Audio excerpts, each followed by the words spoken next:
everyone, welcome to Topper's Notes. My name is Ankita Sood. Our first article is Importance of India, Maldives and Sri Lanka Trilateral Exercise दोस्ती। तो 1991 में पहली बार शुरू होने के बाद कई सालों तक ये एक्सरसाइज जो है ये बायलेटरल थी। इसमें सिर्फ इंडियन एंड मालदीव्स के कोस्ट गार्ड्स ही इन्वॉल्व थे। उसके बाद 2012 में श्रीलंका ने भी इस एक्सरसाइज को पहली बार ज्वाइन किया था। अगर हम बात करें तो ये एक्सरसाइज कंट्रीज द्वारा किए गए ज्वाइंट ऑपरेशंस एंड मिशंस के दौरान मदद करते हैं और साथ ही इंटरऑपरेटिबिलिटी को एनहांस करने में भी मदद करते हैं। सो अब बात करते हैं कि ये एक्सरसाइज है क्या और इसका मेन ऑब्जेक्टिव क्या है। जैसे कि हमने देखा कि ये एक्सरसाइज ट्राइलेटरल है, यानी कि इसमें 3 कंट्रीज इन्वॉल्व हैं, India, Maldives and Sri Lanka. It is being held in the Maldives. This year marks the 30 years since these exercise were first launched. And इस एक्सरसाइज का जो मेन ऑब्जेक्टिव है वो ये है to fortify the friendship, enhance mutual operational capabilities and exercise interoperability and to build cooperation between the coast guards of all these 3 countries.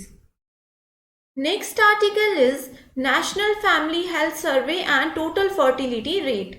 Union health ministry द्वारा released latest national family health survey यानी कि NFHS के हिसाब से दशकों से चल रहे फैमिली प्लानिंग प्रोग्राम के कारण अखिल भारतीय स्तर पर टोटल फर्टिलिटी रेट यानी कि TFR या एवरेज नंबर ऑफ चिल्ड्रन पर विमेन 2015-16 के सेशन में रिपोर्ट किए गए 2.2 से घटकर 2.0 ही हो गई है।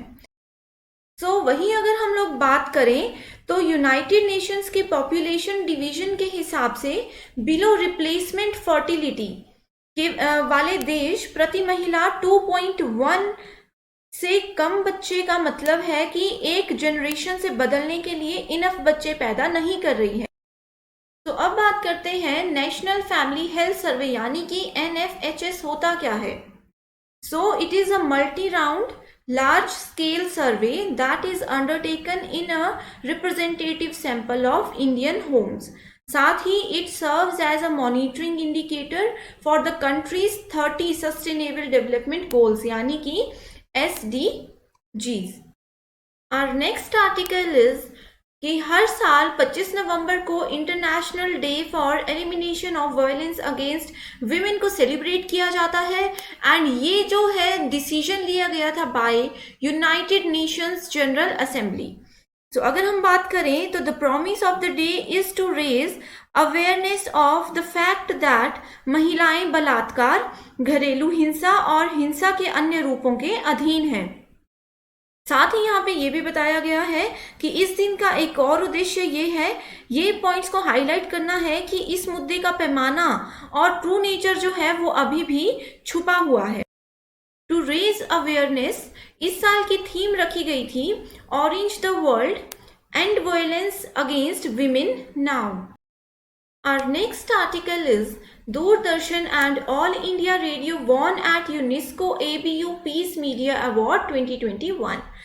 Recently Doordarshan द्वारा produced TV shows and All India Radio के द्वारा produced radio shows को recently मलेशिया के कुआलालंपुर में आयोजित ABU UNESCO peace media award 2021 से सम्मानित किया गया है।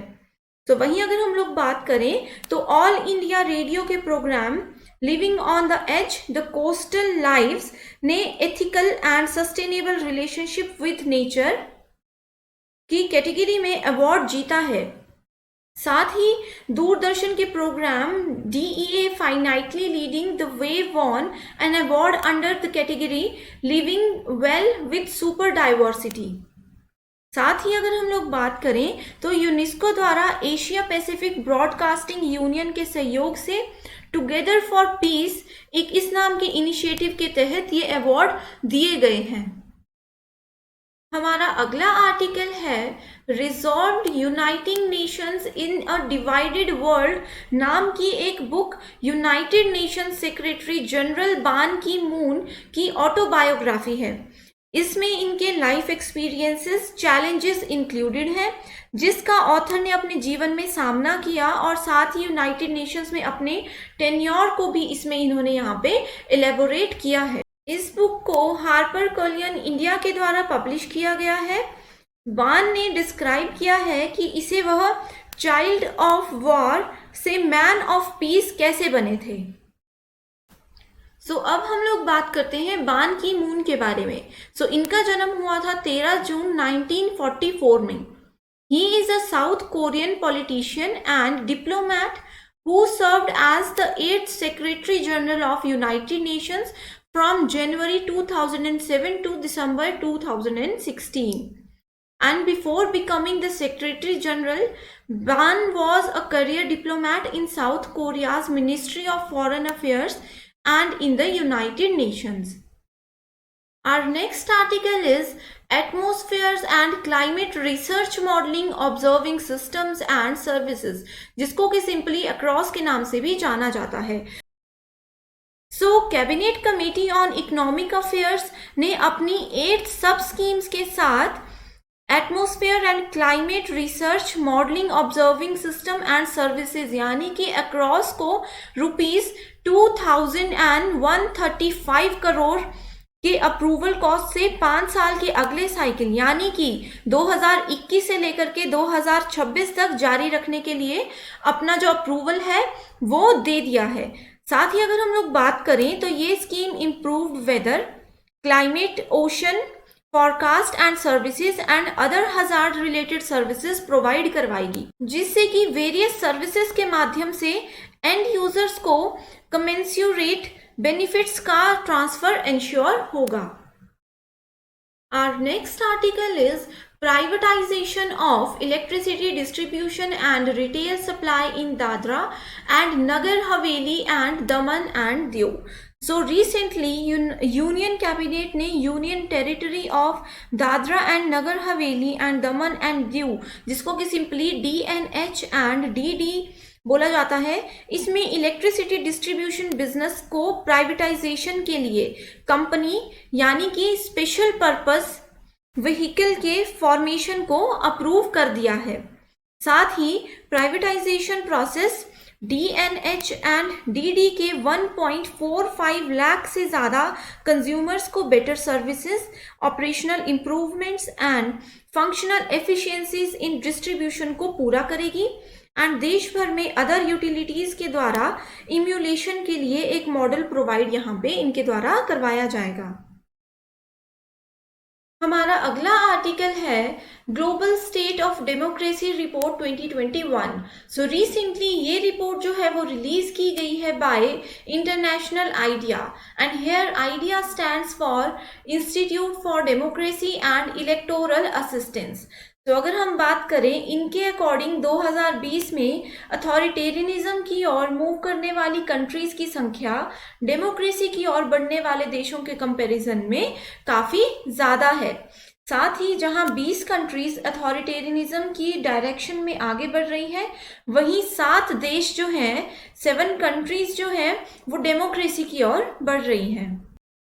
Our next article is India-US agree on transitional approach on equalization levy 2020।